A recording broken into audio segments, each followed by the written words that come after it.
Good evening, everyone, and welcome. My name is Eric Fine. I work at the Yale Program on Climate Change Communication. And this talk is sponsored by the Yale Center for Environmental Communication, as well as the Climate Change Learning Community, both here at the Yale School of the Environment. Based here at Yale University School of the Environment, the Center for Environmental Communication focuses on 4 areas. We conduct research on the psychological, cultural, political factors that influence environmental attitudes and behaviors. We teach students and train working professionals. We convene a global network of climate communication scholars and practitioners, and we inform and engage the public through environmental journalism, including our Yale Climate Connections. It's a climate-focused news service that engages millions of people every year and includes a short daily radio story that airs on more than 750 stations nationwide. As for the logistics, for those of you joining online, the chat is closed. Please use the Q&A feature at the bottom of your screen and be aware that you only see the questions you asked. We have folks monitoring the questions, so be assured your question will be seen. We will be making a recording of this conversation available on our website, and we'll send a link to everyone who registered so you can watch it again and again later. Today's talk will be moderated by Sena Wazer. Sena is a lifelong environmental advocate and recently started the master's program here at the Yale School of the Environment. Before starting her degree, Sena coordinated climate advocacy in the Northeast US, supporting volunteers from Washington, D.C. to Maine as they fought for climate action in their communities. Sena is originally from Connecticut and got her start in climate activism during the 3 years she spent directing Sunrise Movement Connecticut. During this time, she organized large rallies, strikes, lobby days, and other events, spoke with hundreds of students and community members about climate change, and worked to pass state climate legislation here in Connecticut. Given her background, I am happy to have Sena moderate the discussion with Luisa this evening. Sena? Thank you so much.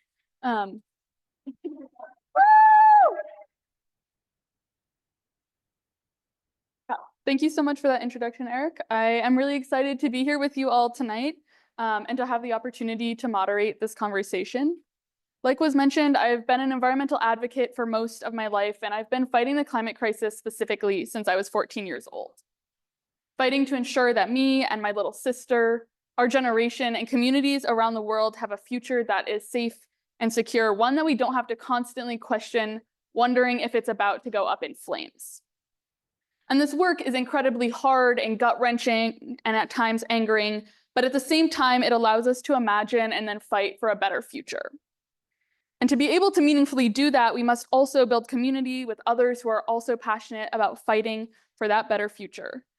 And some of that is about building relationships with our neighbors and activating our friends and family, fighting for our towns, states, and nations to act at the scale of the crisis we face. And some of it is also about building relationships with and learning from people who are doing the same work in very different contexts and places. Understanding what works for them and what doesn't, what we can learn and what we can share. Which is why I'm so incredibly excited to be here tonight and to have the opportunity to introduce and moderate this conversation with Luisa. Luisa is a youth climate justice activist and lead organizer of the German Fridays for Future climate movement. And for over 5 years, Luisa and Fridays for Future have brought hundreds of thousands of people to the streets. In 2022, Time magazine included her among the 100 next leaders. And in Neubauer versus Germany, she and others won a landmark constitutional court ruling against the German government in 2021, which was then led by Angela Merkel, forcing the government to improve its climate laws. She and others are now suing the new German government again. And she has also published 3 best-selling books on the climate crisis, one of which is available in English, Beginning to End the Climate Crisis, A History of Our Future, which was published by Brandeis University Press in 2023, and I just had the opportunity to read and really enjoyed. And her TED Talks on climate action have been watched more than 4 million times. And Luisa is currently completing a master's degree in geography, is the host of an award-winning podcast, 1.5 Degrees, And this fall is a visiting research scholar at the Center for German and European Studies at Brandeis University, although she normally lives in Berlin. And so with that, I'd love to pass it over to you. Thank you so much.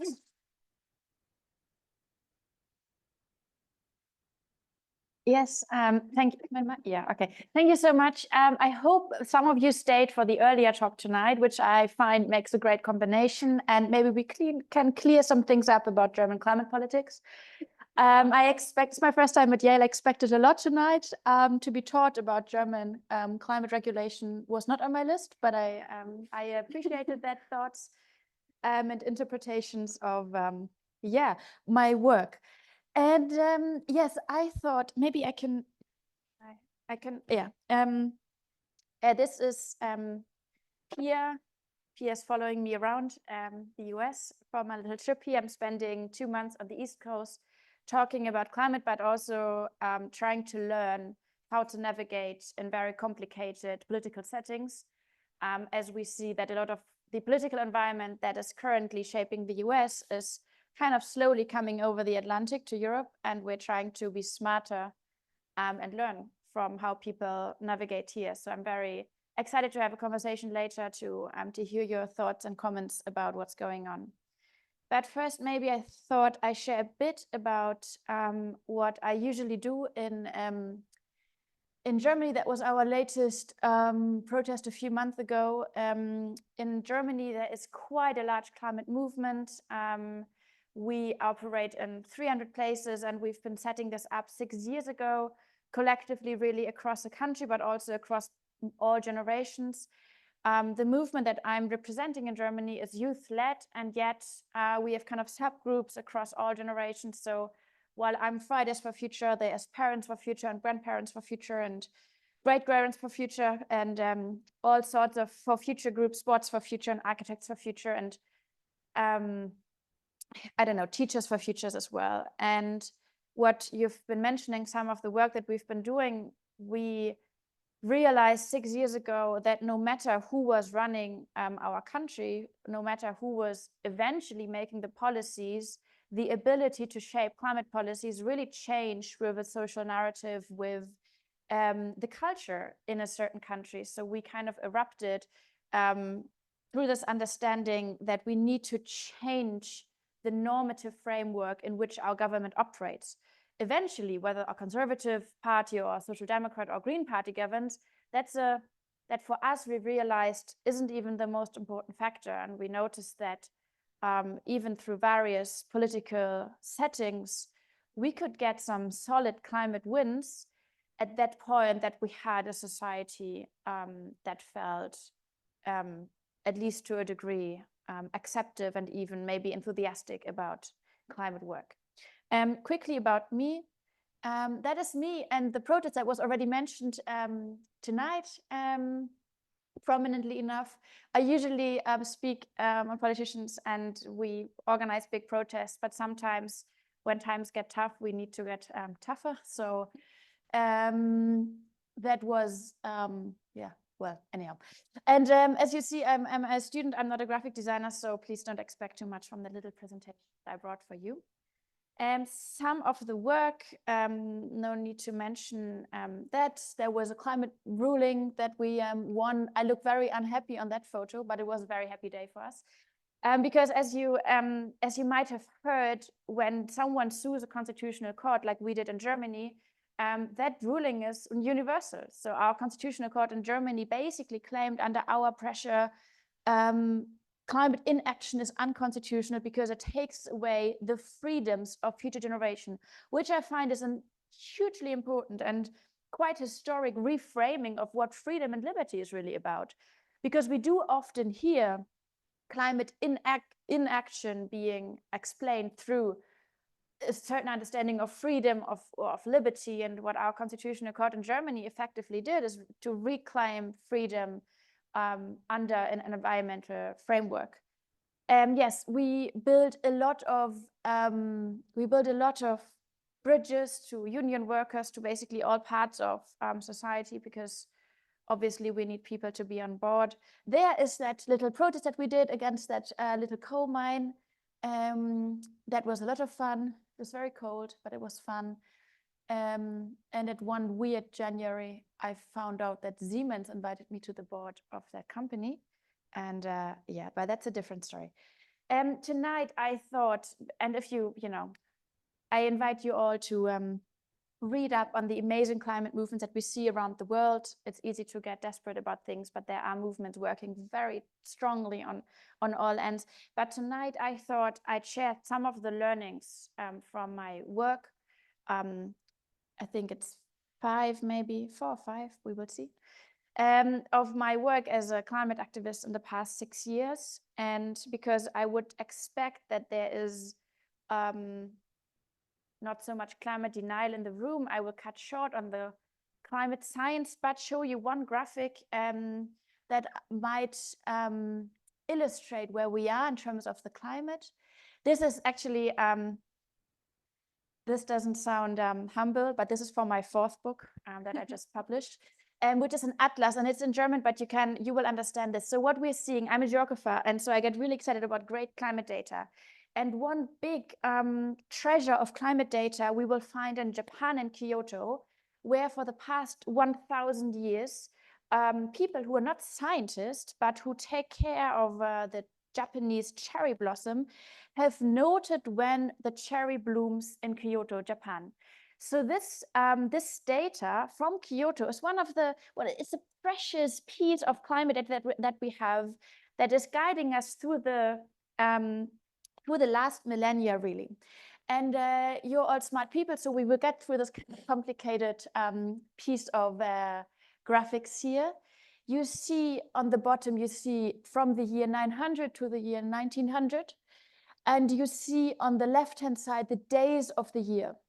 And each blossom will mark the time of the year, the day of the year when the cherry blossom bloomed. So you will see when it's kind of further down, it was a very hot year because it means there was a warmer spring. So by the 100th day, so sometime in April, you would have a cherry blossom. And if it was a colder year, they would be later. So you see up there, you see some of those colder times when it took longer for the cherry to bloom. Are we following? Okay, I see some nodding in the room, perfect. So, and what I find this illustrates so nicely is that for all our friends out there saying, well, the climate has always been changing, we can say, yes, climate has always been changing. And we do look, when we see the last millennia, for instance, we see there was a change in climate. And when we look closely, we will see that this actually kind of comes and goes and kind of some dynamics that we can spot throughout the years. And when we now compare this data with some of the political developments and societal developments of the past 1,000 years, we find that a lot of the climate data correlates quite strongly with a lot of political events. So when we now map global, this is now Kyoto, Japan, but if we map global climate data and political conflict, for instance, we find that in colder years, there tended to be more conflict. We see here around the last 2 spikes, we saw in Europe something that they call the Little Ice Age, so incredibly cold time, which caused a lot of hunger, which caused a lot of conflict really about people having a lack of food. And we saw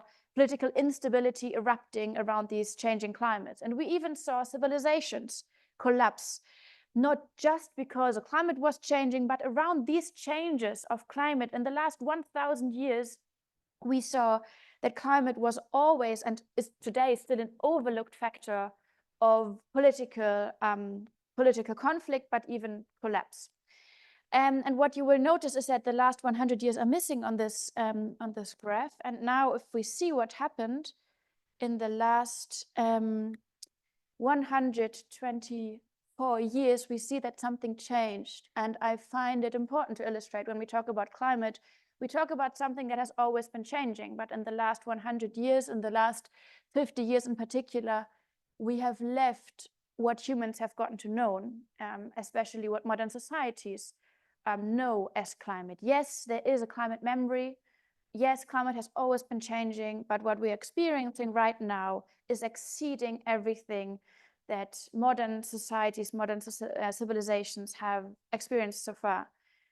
And as a climate activist, I find that quite scary. We have put ourselves in a place where humans in large societies have never been before. We just don't know what to expect, but we are kind of well advised, I guess, to expect the worst.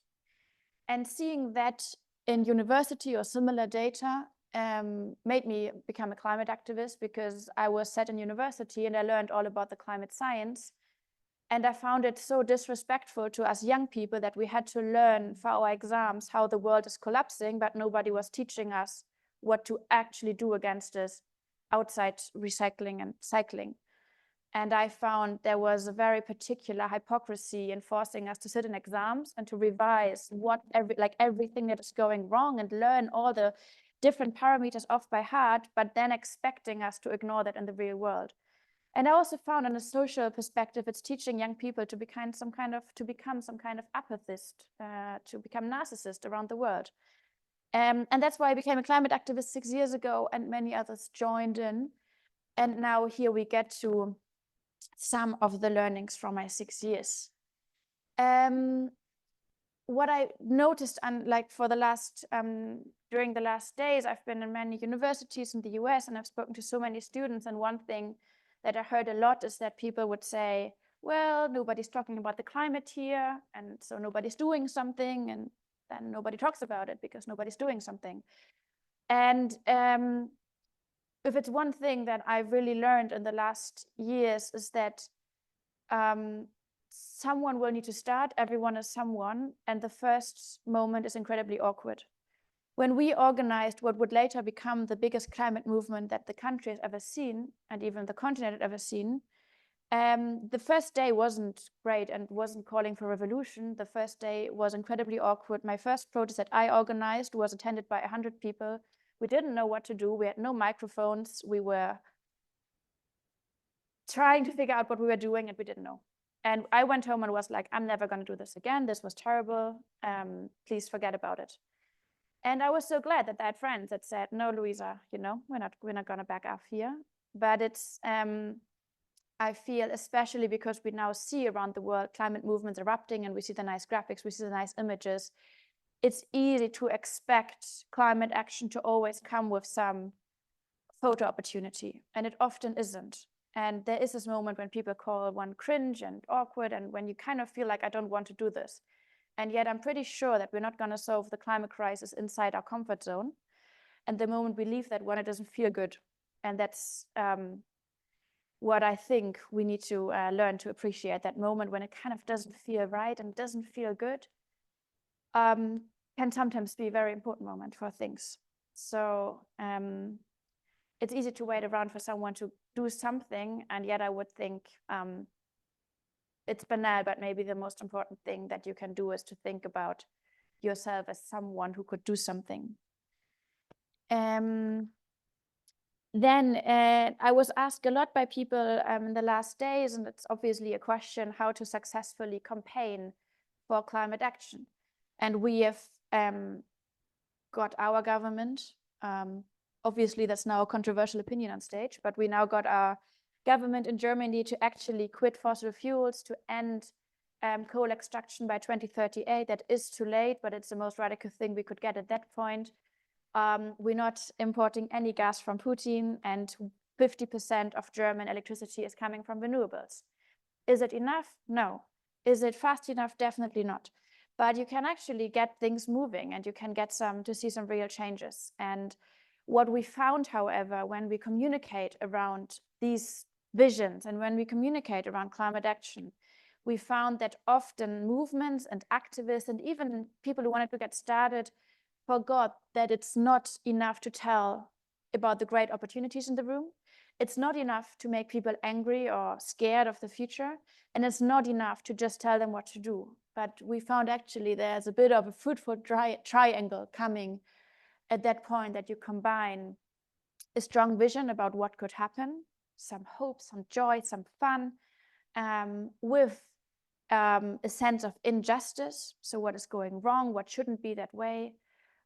Texas was mentioned here before. I learned about some great Texan activists the other day who fight those oil destruction, air pollution there, who speak out of real anger. but they would always include that perspective of real change. Anger alone turns people off and tends to kind of make people feel really bad about stuff without providing them an exit place.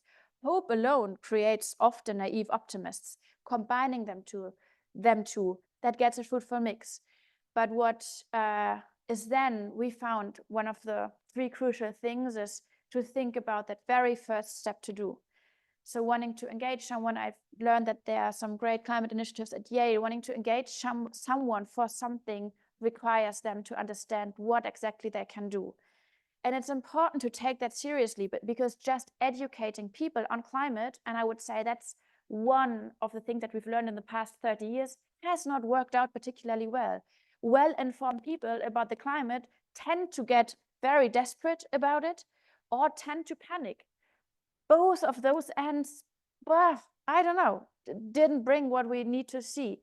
So finding some very first step to do. Is it joining a group and calling for fossil-free divestment? Is it going to that thing because there's an important protest coming along? Is it signing that petition or writing that email? But thinking about people as, you know, as doers and not just as thinkers has, for us, turned out to be one of the most important things, and has broken, I find, this very toxic understanding that we just need to provide that one more study and that one more piece of facts about stuff, and then people will suddenly find out what they can do. But maybe some of the most important activism has evolved from that very understanding that activism, that getting engaged, is really about translating climate science and climate realities out there into very feasible and concrete to-dos for people who, in the majority, as we find, even across parties, really would like to do something, they just don't know what to do. And then always bring snacks everywhere. Time is running. Okay, when we talk climate, we talk about everything else. I ignored that until quite recently, but I found out that, or I learned throughout my work, that when I would go on stage and I would like to talk about the atmosphere and the trees, and I would like to talk about the Paris Agreement, people were thinking about everything but that. They were thinking about their cars, they were thinking about their weird uncle from the countryside with problematic opinions. They were thinking about, I don't have time. They were thinking about, oh, no, Friday doesn't really work for me. As a Fridays for Future movement, the Friday is kind of crucial to us. They were thinking about their education. They were thinking about that kind of food that happens to be a steak that they really like. And while I was on stage talking about the atmosphere and the environment, people were thinking about their lives. And when we look closer, we find that climate is not that thing out there. It's not the atmosphere, it's not the trees, it's climate is everything, including a lived culture. And what has happened in the past 70, 80 years is that fossil fuels have basically taken over every single part of our lives. James Bond wouldn't come on a bike. Why not? Because real heroes come in fast cars. And that is just one example of how heroes today, in today's world, are obviously everywhere expected to come with some fossil fuel machinery. That shapes our understanding of who's going to save us and explains a lot about Elon Musk, but that's a different story. We find that in the movies, obviously, we see people concerned about all sorts of things, usually not the climate. Why is that? Because there's a very specific idea about what makes a good life, what is wealth, what is real freedom. I'm thinking about the many people out there who've worked so hard to get to a certain point with that car and with that house and with that specific kind of diet and with that specific kind of holiday, and people feel like, I deserve this. I've worked for this. I've dreamed about this and now I got it. And how dare those climate activists challenge that? I can dislike that, but that is part of a lived culture of societal dreams, of a societal culture, of collective ideas of what are we working towards. So when I talk about climate policies, whether I like it or not, I challenge dreams of a society and I challenge a specific culture that has evolved for a long time around fossil fuels in one way or the other. So when we as climate activists propose a new policy to end fossil fuels, we better come up with a new dream, with new ideas of what is a really good life, with new ideas of what is wealth if we take away fossil fuels, what is left. And hence I found that maybe one of the most promising angles in our climate work is this whole idea about culture, about providing new dreams, new visions of a good life. While, and I find that's maybe the challenging part for climate activists, while developing respect for people who are somewhere else and who are dreaming of something very else, and accepting the fact that it's one thing to propose a new climate policy, but it's a complete other thing to propose a new life dream. By the way, I think, because it's been mentioned here before, the 1992 Rio Summit, what wasn't mentioned on the stage before, but what I find so interesting about the Rio Summit in 1992 is there was a Canadian young climate activist, and she was on stage, called Suzuki, maybe you've heard of her. And she would stand there very much in Greta style, being like, you're taking our future and everything. And, you know, she was doing this really famous speech. And the US president would come along. And while signing some documents, he would also declare the American way of life is non-negotiable. And I find that in historic quote, in 1992, a US president declared that we can talk about climate policies, but we cannot talk about our way of lives, our dreams, our visions of what's a country. We cannot talk about the American dream. That is not up for debate. And that changes the climate discourse, because on the one side, you talk about all the nice policy stuff, but on a different planet, there's a culture, there's a dream that is always with us in the room. And until we name it, and until we illustrate it, and until we challenge it in all different ways that we can, there's only so and so far. It's only so and so far how far we can get in terms of political change. Getting to an end here. Okay.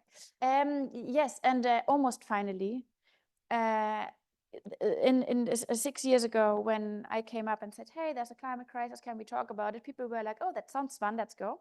That has changed. And the desperation is real, and also the accumulation of crises is real. So we see it's not that one climate crisis we talk about, we talk about a trillion crises. And even though we can scientifically acknowledge that there might not be anything as dangerous as an ecological collapse for our planet, there are many crises that, for all the good reasons, feel dangerous for people everywhere.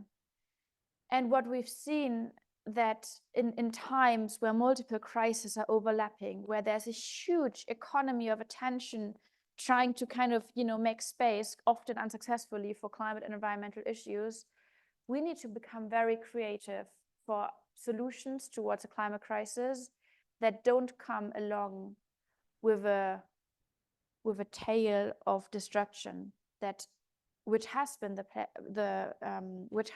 that way in the past. So when we not only invent climate solutions, but also talk about climate solutions, I find synergetic thinking about that incredibly exciting. I'm thinking about public transport. I know it's a public transport is we're going to get here in this country too, but public, so it's a new chapter. Public transport in Germany has started to become one of the most promising tools for social justice, providing mobility to people. We had this one utopian summer last year where you could buy a ticket for €9 a month and take any train along the country. Regional trains, buses, trams, metros, whatever, €9 a month. And people started visiting their grandmothers again. So people would start talking again to their grandmother, and maybe that uncle as well on the countryside, while leaving the car behind, while, experiencing a complete new understanding of independence from fossil fuels, because we weren't reliant on some, gas station to be flexible around the country. We see that in particular when we talk about class and racial justice, we see that providing public transport has turned out to become an immense instrument of integration within a society. Similar, we see that clean energy has a benefit of, not wrecking the planet, but also turned out to be this tool to unite communities. At that moment that you maybe reward a farmer for setting up a wind turbine, you would suddenly lift up an entire community that would long maybe be kind of opposing towards clean energies. We find that communities that are provided with their own clean energy get independent from big fossil fuel companies that would often maybe take away money, take away livelihoods, and make decisions for that community.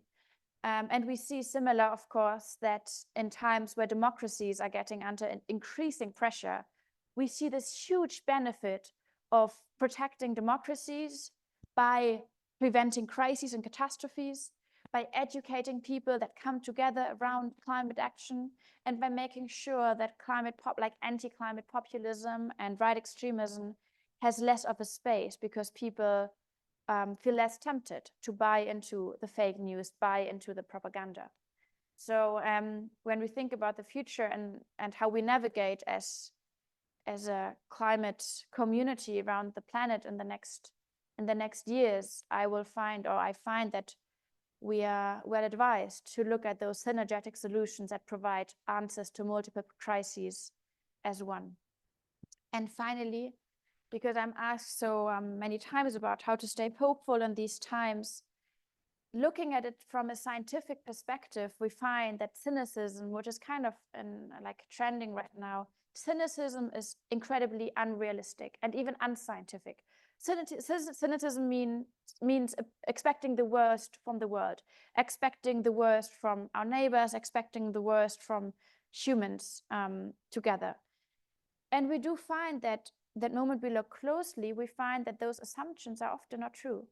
That even in the worst and most oppressive situations, people tend to be good people. Not always, not everywhere, but we find that again and again and again. And we find that cynicism is not shielding anyone from not being disappointed. We find that cynicism is the one biggest disappointment, because you have decided the world is no longer serving you. On the other side, we find that if there's anything, or if you need hope to do something, I mean, we can have hopeless climate action as well, but many people tend to like hopefulness in that. If you're looking for hope, I find that hope is really just looking closely at what is there, looking closely at my friends and my neighbors around me and asking what are they doing and what are they worried about, finding out that most people are quite worried about the climate, finding out that in many places here and across the world, people are actually doing something and that they're moving something, often under much more difficult circumstances than oneself. Hope is checking one's privilege. You know, most people in the world who are really suffering from climate consequences, they can't afford desperation. They can't afford hopelessness. They can't afford cynicism, because they need to act. They need to get their shit together to protect their livelihoods, protect their children, protect whatever is there.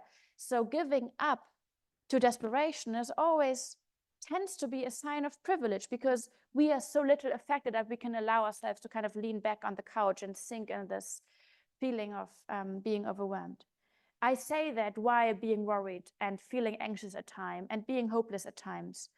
And yet I find when there's something that has, really shaped my work, is that understanding that hope is work.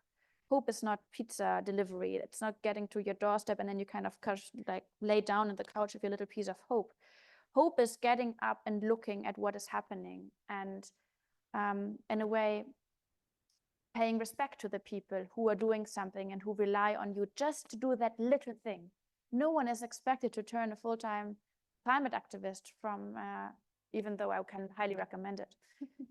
But it's really about doing that one thing, chipping in, because you will see not only so many people are already doing it, but more and more will follow. Because eventually, climate action, the world is big, and we learned that there's a globe, and no country alone, no person alone will save those things. But if anything, what we need is not 3 superheroes coming in whatever kind of car, but we need 1 million of very normal people doing just that one thing, and maybe then another thing. Yes, so much from me. And also, if you want to, if there's Boston people around, upcoming Friday, there's a climate action happening on noon, Boston, at the Boston Common. And there's a climate week going on with many, many things to join. And if you can do anything, I can't vote in this country. If you can do anything to protect our environment and this democracy from people, yeah, I think it's a crucial 45 days until this election. And as a climate person, I can only tell you, yes, one president won't make all the differences, but it's just nice to have a president in this country that can be trusted with science. Yeah, thank you so much.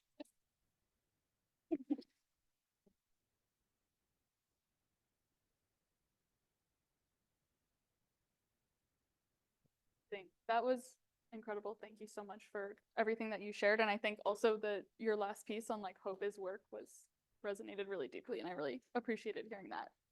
I think we're going to start with a few questions that we have prepared, and then we'll move over to audience questions, both in person and online, in a little bit. But I guess I wanted to start with a kind of broad question for you that I hope can kind of also continue to inform the rest of our conversation. But when we're thinking about how to communicate to different audiences and engage diverse communities in the fight for climate action, I'm curious what you're seeing as any like particular strengths or weaknesses of both like the European and US climate movements. Sorry. There's a very prominent person now in the room. Hi, Will. Well, when we talk about climate, I would come back to this aspect of culture. When I can go to spaces and talk, endlessly until I'm lost for words. And there might be people in the room who've decided from the very first moment that they don't care about what I say because I am, who's she and whatever. And because we don't have time, and I have to accept that and find solutions. And one thing that we found works so well when we communicate climate is to consider who will be listened to. So if there's a group of people in Germany or wherever that categorically won't listen to me, they might listen to that older white man who happens to be rather conservative, who happens to be much more into cars than I am and possibly a better driver, and who has also a story to tell on climate in a different language, in a different setting.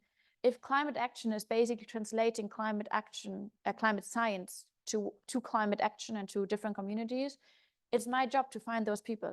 And in Germany, you might have heard we don't have a speed limit, which is odd and, but obviously a very easy thing to do. It's basically a free climate measure that would, protect people and save emissions. So if I now go up and say, hey guys, how about a speed limit? They will look at me and they're like, how often are you racing? Like, they don't know that I kind of like that as well, but that's a different story. But they, what are the chances here? They might though listen to a Formula 1 driver who happens to be very much into a speed limit. He's called Sebastian Vettel. So we get him up and we say, can't you write this op-ed about a speed limit? Can you go on this TV show and talk about a speed limit and, talk from your perspective about this? And that basically works out in every single setting that you can imagine. It's hard work to find those people, but there are people, I promise you, who represent everything that you need to have represented, who have a story to tell. It's not always my story, luckily enough, but there are those people. So that's the one thing I would think about messages, and maybe just to add a thought, I increasingly, I think we've made very good experiences with not relying so much on just the message, but also on the experience. So I can invite people to come to a room and listen to a very exciting talk, but after all, they might leave and, they have some other busy schedule and they go home and they feel like, okay, so what's left for me?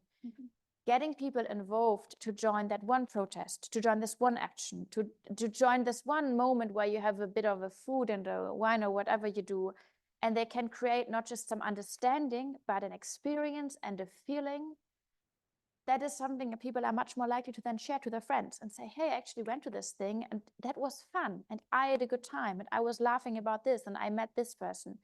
So we found that creating experiences about climate education, about climate action in particular, tends to be much more long lasting. Yeah, no, that completely makes sense. Thank you for sharing all of that. And I think, yeah, those are really big things that I think we can use more in our work, broadly, but definitely here. And I think kind of related to maybe the messenger piece a little bit, there are a lot of issues, obviously, that intersect really deeply with the climate crisis. And I think for me, thinking particularly about racial justice, feminism, democracy, I guess I'm curious if you could speak a little bit more to those, since I know that, yeah, they're also. Yeah, of course. Yeah. So when I started, I think I've changed my opinion on that end, or my thoughts about it. When I started with the movement work with all the other people, everyone told us, talk only about climate, don't talk about anything else, because people, won't want to, hear all the other things. They just want to hear the climate, stay focused, don't make it an ideology and all these things. And I find that quite funny, because if anything is an ideology, it's, this whole life around fossil fuels. I mean, I found it really striking when you drive here on the highways, you see this poster saying, whether you're Republican and Democrat or an independent voter, we all like a new car. And, this is huge. What kind of culture is creating? The one thing we can all agree on is a new car. Man, wow, where have we ended here? But this is, this is really shaping an ideology, a very cultural understanding of what is making us strong, what is bringing us together. And I wonder, so what's the alternative? Like, what is the environmental offer on that side? What can we all agree on that is as great for people? That gives us such a strong feeling. So a lot of the climate in action, you can't explain that in a rational way. You can explain it through lobbying and fake news and culture and ideology. But anyhow, we were told just focus on the climate. And then I found out, as a young person in the public in Germany, speaking up about anything kind of makes you become quite a feminist about things, because wow, men are there, right?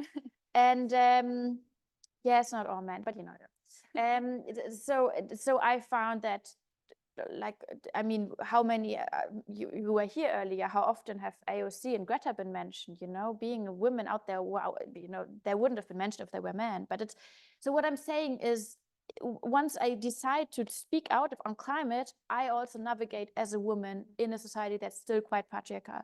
So I can decide to ignore that, but it's shaping my very life lived experience. So I will have to find a way to navigate around that. And I will have to find a way to also deal with a lot of hate that comes along, and threats and all these things. So I can decide to ignore it, but it would mean gaslighting my own lived experience. And what I found out, though, is that oftentimes, or what we found quite fruitful as an approach, instead of making the climate movement be around everything because so many issues matter, we approached other movements. We showed up for them as climate activists. We showed up to Black Lives Matter, and we showed up to the feminist marches, and we showed up to the unions, and we said, here, we're here for you. And we knew that at some point, once we would need it, they would show up for us.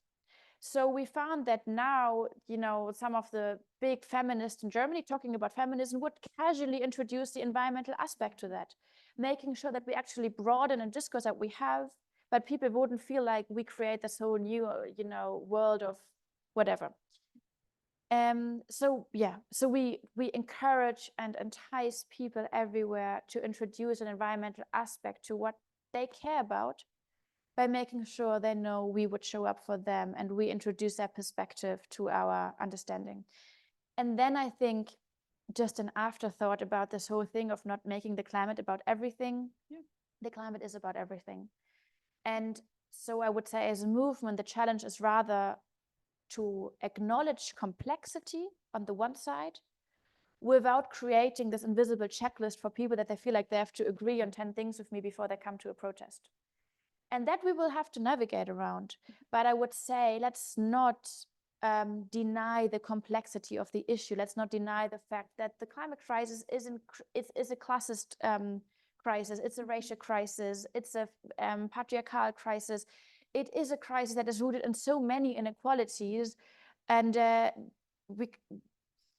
would say, okay, let's embrace the complexity in our understanding of it, while making sure we find solutions that are straightforward, that don't expect people to have studied PhDs of environmentalism in order to just sign up to this one thing. Yeah.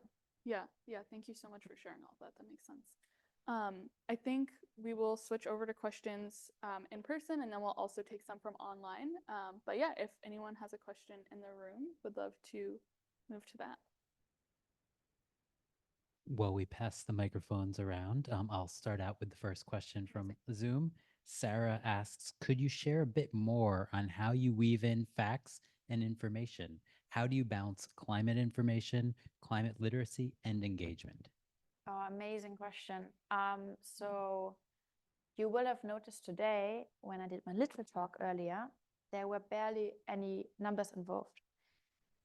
And I found that a lot of the climate annoyance, you can call it, this kind of feeling like someone starts talking about the climate, and you kind of feel like I know the end of the story. You know, I've heard that before.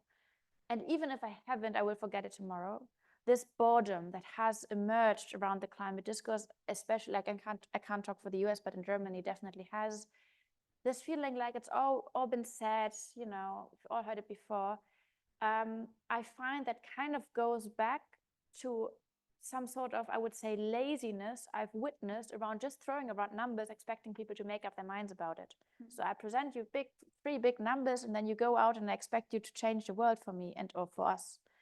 And I think, well, what we've seen so far, that hasn't worked out so much. And so by working widely, I mean, all my work is based on science, of course, and I study those things, but I try to communicate largely without numbers and largely without complicated terms and figures, to force myself to be more creative and to really think about, so what is the story I want to tell here? What is this kind of picture I want to create in people's heads? What is this one thing that they actually might not forget? And looking back, I found that some of the most convincing arguments as a climate movement that we've produced weren't the trillion of numbers that we've put out there and studies and whatever. It was just that simple story that we would put out in the world of young children daring to do something, young people saying, hey, we can create something that's bigger than each one of us. And so, yeah, and I find it fascinating that the biggest story of the world, and I would arguably say that is the climate crisis, has become this boring or this panicky story. And I wonder what's in the middle. And I suggest that we just have started telling these interesting, exciting stories. I brought some, I think, additional, can I change? Does it work? No. Oof, that is complicated. Okay. Yep. Yeah, I do found, because I just recently produced an atlas, and I do found a new excitement about putting things in context. So in Germany, there's a big discourse about disruptive climate protests and how they destroy the society and take down Germany. And as they do. And people in particular moan about traffic jams because of disruptive protest. And so in this atlas, we just put up, each dot is one traffic jam in Berlin in 2023. And the yellow ones are produced by climate protesters. All the other ones are produced by cars. And I really found some new enthusiasm about just, you know, proposing that we do some media campaigns against traffic jams caused by cars. According to the media, you know, the climate protests are the worst thing that can happen to an average driver. And I would kind of, disagree. Yeah. That's a lovely statistic. That's really well done. Yeah, I guess moving over. Okay, yeah, the one. Oh, okay, yes, sounds good. Hi there, my name is Nick Page. I'm a joint degree with the School of the Environment and School of Management.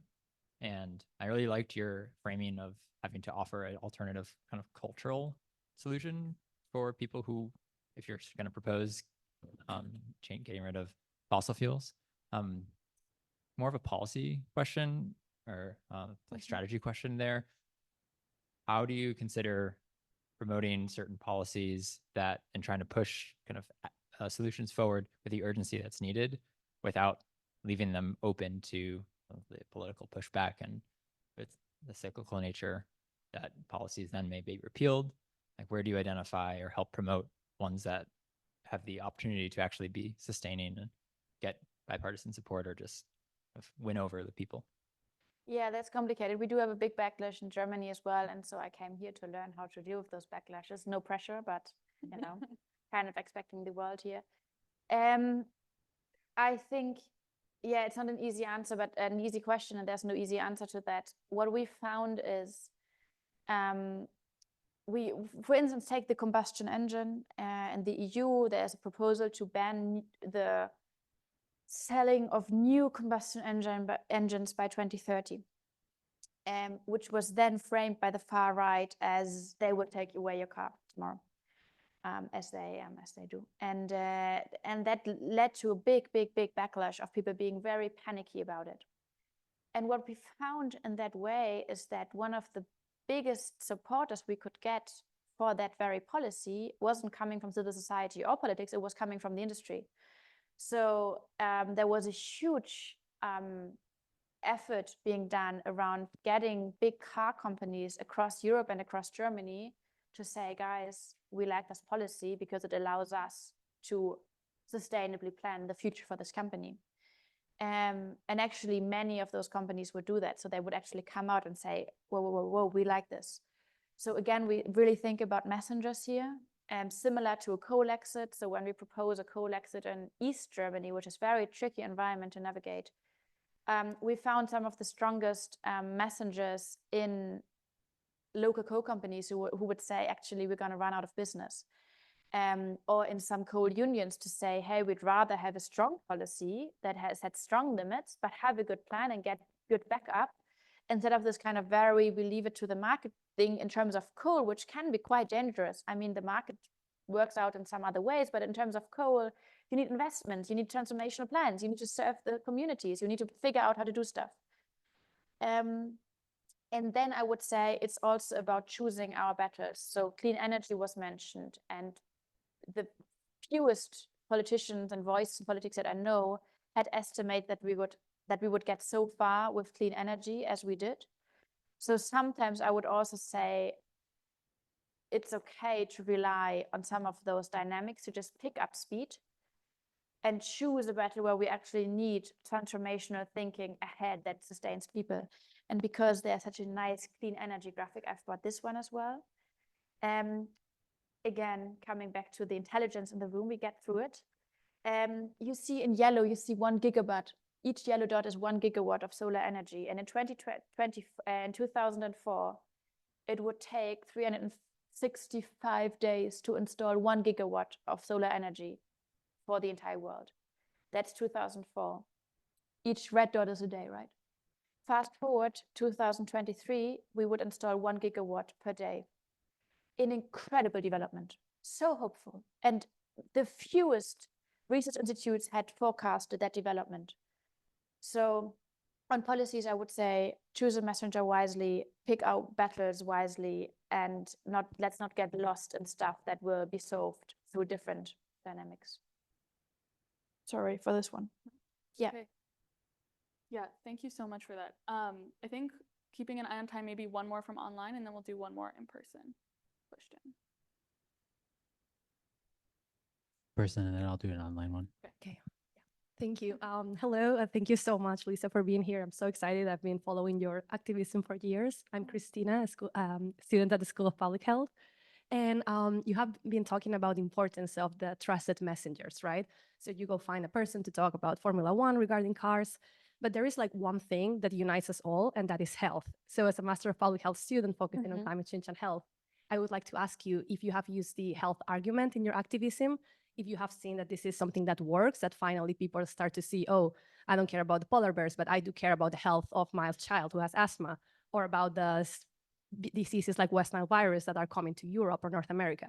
So if you Yeah. could speak about that. Thank you. Super strong question. By the way, I don't think the only person that can wisely speak out about speed limit is a Formula One driver. Oftentimes it's your neighbor, right? This guy neighbor that everyone has, I think, that you would never expect to be this environmental guy, but he would come up to you and be like, oh, no, we don't need it. And he would have those common sense arguments, which are so powerful. This feeling of like, why don't we just do what is rational and meaningful, and coming up with common sense. Jesus worked out of common sense, worked out for that guy. So common sense and climate is actually something that I find quite hopeful. Like, man, let's just do what is wise and what's useful and what serves the people. And in health, we had this not wanting to portray. So the climate movement in Germany also is, has lots of problems, and it's not that ideal place, and not that utopian paradise. But actually, one thing that worked out so well is that after we organized strikes together with unions for climate and public transport, health workers came up to us and said, we don't get paid well, and we don't know how to organize strikes, and we're all exhausted. My mom is a nurse. I kind of know that feeling. And so we got climate activists to teach some of the health workers in Germany how to strike for better loans. They did some of the most, some unprecedented health work strikes. And next time we know, they would show up to climate protests and say, guys, the climate crisis is killing people, but it's mostly making people sick. And that's such an overlooked factor that, we get the heat waves, we get the tropical diseases, this much better than I do. And those people, it's not that just, people, fall, and, this whole story of people until someone, is killed by climate and extreme weather event, which is, the worst thing that we could imagine. Before that, we get the health crises. And we see that any heat wave will put such an additional pressure on any health system. We see that people, here again, the classism is playing such a big role. We see that people living in smaller flats, having less aircon, having less, whatever, parks around, suffer much more. So there's a big equality question about these. And on the other side, doctors, nurses, these are, again, people we trust, with that really, are being listened to a lot of the times. So getting WHO to support strong climate policies, especially around air pollution, was such an important step to take. But also mainstreaming it, that doctors would talk about health and environment, that doctors would mention to their patients, hey, drink water in the heat waves, but you might also get a bit angry about climate inaction, these things coming together.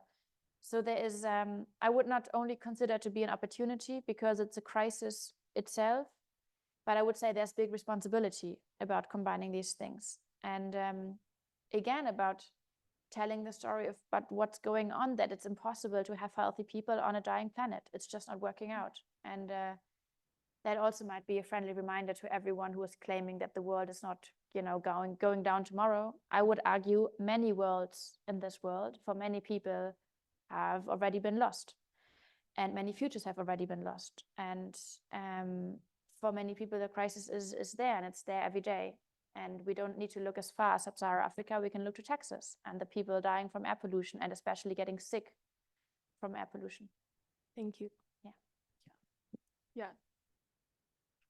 One more question. Okay, from Mark Online, you said we need a new vision, a new dream of what is a good life. Do you have, and could you share such a vision? And if so, how do you link responding to climate change challenge as being the basis for achieving that new vision of a good life? Oh, that's beautiful. I think the best thing, like when I speak of culture, it's a difficult territory, because sometimes the best things we can do to culture is not talk about it, but just let it evolve. It has been said here tonight that, it shouldn't be a culture war. And I get that point.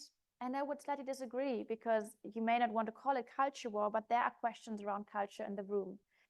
And the strongest cultures, though, we see emerge around those places where it's not called as such, but where it's developed and experienced. And one thing that we found in the climate movement is that there's a big responsibility of connecting joy and fun and laughter and hope to the climate. Because I do think that there was a tendency for environmentalists to feel that they had to be the angry one in the rooms, and that at that moment that they had a good time, people would think, oh, the climate crisis isn't a problem anymore. And it's also a self-fulfilling prophecy. If you're always an environmentalist in the room and you're always bringing, you're the one always bringing up that perspective, you're not the first person to be asked out for a beer, And on the other side, I think if we want to convince people to get engaged in this, we need to have a good offer. We need to offer something else than, feeling bad about the planet and getting all anxiety about climate disasters. It's not the greatest thing we can offer to people, even if you're standing on the bright side of history, maybe.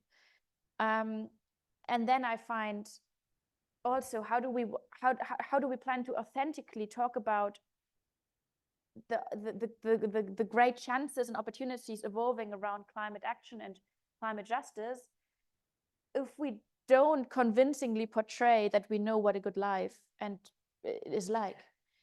And what we found in the climate movement is that we're German, so we're strict on these things. So we're very strict on combining climate struggles and climate fighting with fun. So on Friday, as I said, we have a big global climate action day happening in Boston and happening in many places around the world.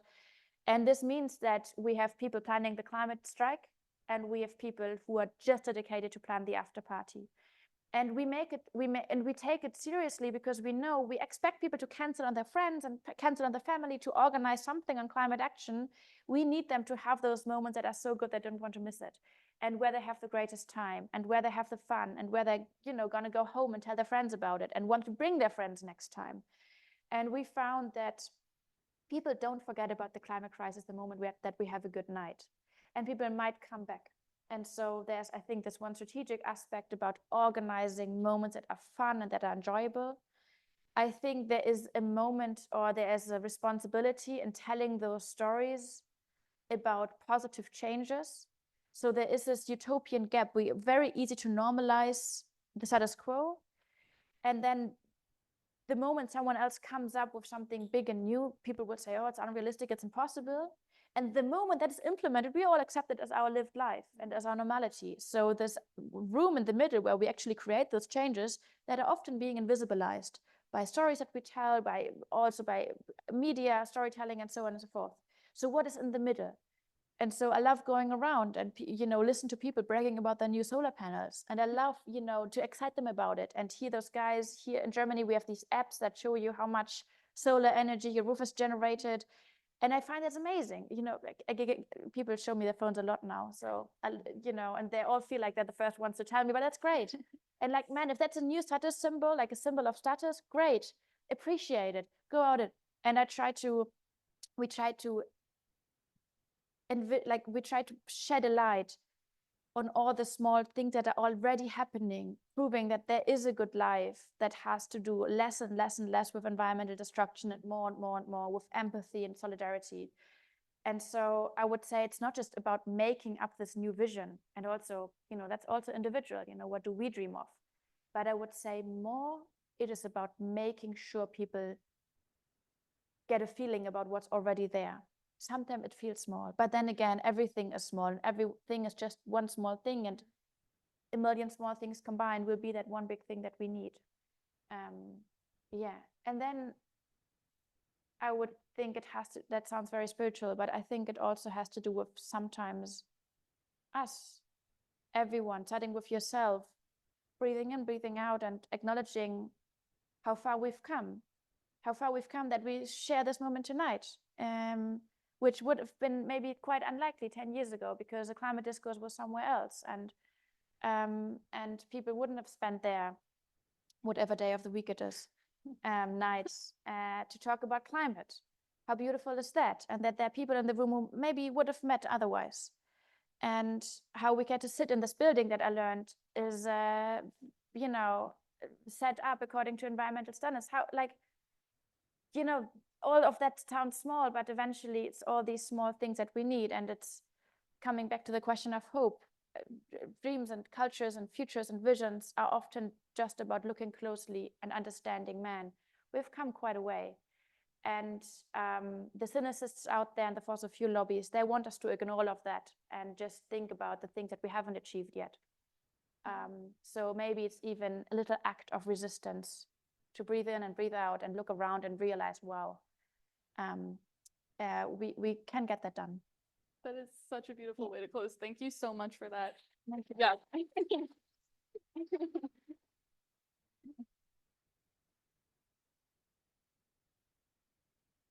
Thank you, Sena, so much for moderating. Thank Thank you so you. much for staying 5 additional minutes. And Thank you, Luisa, for sharing your vision, for sharing your perspective coming from the climate movement in Germany and the EU. Thank you, everyone, for coming. Thank you for the climate change learning community for co-organizing this with us. If you're online, we'll be sending everyone who registered a link to the recording of this, as well as more information about our next event. Take care, everyone.